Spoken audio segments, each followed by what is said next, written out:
King of grammar में आप लोगों का फिर से स्वागत है। चलिए हम हॉट टिप्स ऑफ नाउन में हम 10 नंबर में एक वर्ड्स आया है वेज। अब वेज को हम किस तरह से प्रयोग करते हैं सो इस वीडियो में हम देखेंगे। रिम्यूनरेशन इसका मजदूरी होता है हिंदी और ये प्लूरल अवस्था में प्रयोग किया जाता है। और एक वेज का मतलब होता है पनिशमेंट, जिसका हिंदी सज़ा यहाँ पर लिखे हैं, ये सिंगुलर अवस्था में प्रयोग किया जाता है। तो सबसे पहले हम दोनों को किस सेंस में प्रयोग करेंगे यहाँ पर हम इस देखते हैं। तो नोट में फर्स्ट नंबर में दिए हुए हैं इन द सेंस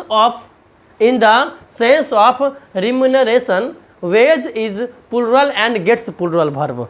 चलिए इनका कहना है कि जब हम रिम्यूनरेशन के प्रयोग में करेंगे यानी मजदूरी के रूप में जब हम इस वेज का वर्ड का प्रयोग करेंगे तो वह प्लूरल अवस्था में पाया जाएगा और प्लूरल वर्ब उसको देंगे। चलिए तो देखते हैं एग्जांपल से।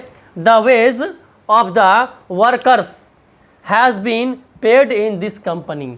तो यहाँ पर प्लूरल अवस्था में प्रयोग किया जाएगा। यहाँ वर्ब दिया है सिंगुलर, इसलिए क्या हो जाएगा, ये गलत हो जाएगा। चलिए नेक्स्ट देखते हैं। The wage of the workers have been paid in this company. ये क्या है, बिल्कुल सही है। चलिए दूसरा में इसको कैसे प्रयोग करते हैं पनिशमेंट के रूप में देखते हैं। In the sense of punishment wage is singular and get singular verb. इस वेज को पनिशमेंट के रूप में सिंगुलर अवस्था में कैसे प्रयोग किया जाता है वो इस एग्जाम्पल में देखेंगे। The wage of this crime are death. ये कह रहा है सिंगुलर होना चाहिए, यहाँ दिया गया है आर, ये क्या हो जाएगा, गलत हो जाएगा। The wage of this crime is death, ये क्या है, सही है। चलिए फिर एक नया आपका 11 नंबर में है अनमैरिड। ये अनमैरिड जो वर्ड है ये कहाँ पर प्रयोग किया जाता है, किस अवस्था में प्रयोग किया जाता है, लेडीज़ के लिए हम कैसे प्रयोग करेंगे और जेंट्स के लिए कैसे प्रयोग करेंगे, यानी मेल के लिए किस तरह से प्रयोग किया जाएगा और फीमेल को किस तरह प्रयोग किया जाएगा, सो इस देखते हैं। देखिए अनमैरिड का मतलब एक है बैचलर जो मेल के लिए प्रयोग किया जाता है और एक दूसरा है मेड जो फीमेल के लिए प्रयोग किया जाता है। चलिए नोट नंबर 1 में देखते हैं। Bachelor comes to denote an unmarried male, यानी जो लड़का होगा, जो पुरुष वर्ग होगा, वह अगर बिना शादी का है, वह अगर बिना शादी का है तो उसके लिए बैचलर शब्द का प्रयोग किया जाएगा। चलिए Rahul Gandhi is a made.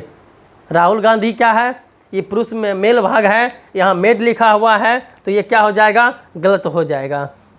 दूसरा देखिए Rahul Gandhi is a bachelor, ये बिल्कुल क्या है, सही है। चूँकि मेल के लिए आपका बैचलर शब्द का प्रयोग किया जाएगा और फीमेल के लिए मेड शब्द का प्रयोग किया जाएगा।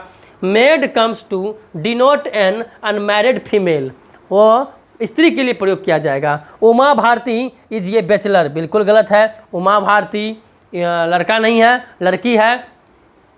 Uma Bharti is a maid, ये क्या है, सही है। तो इस तरह से आज हम वेज और एक अनमैरिड के बारे में हम पढ़े कि ये हॉट टिप्स ऑफ नाउन में किस तरह से इस वर्ड का प्रयोग किया जाता है। तो तब तक के लिए see you next time, good night.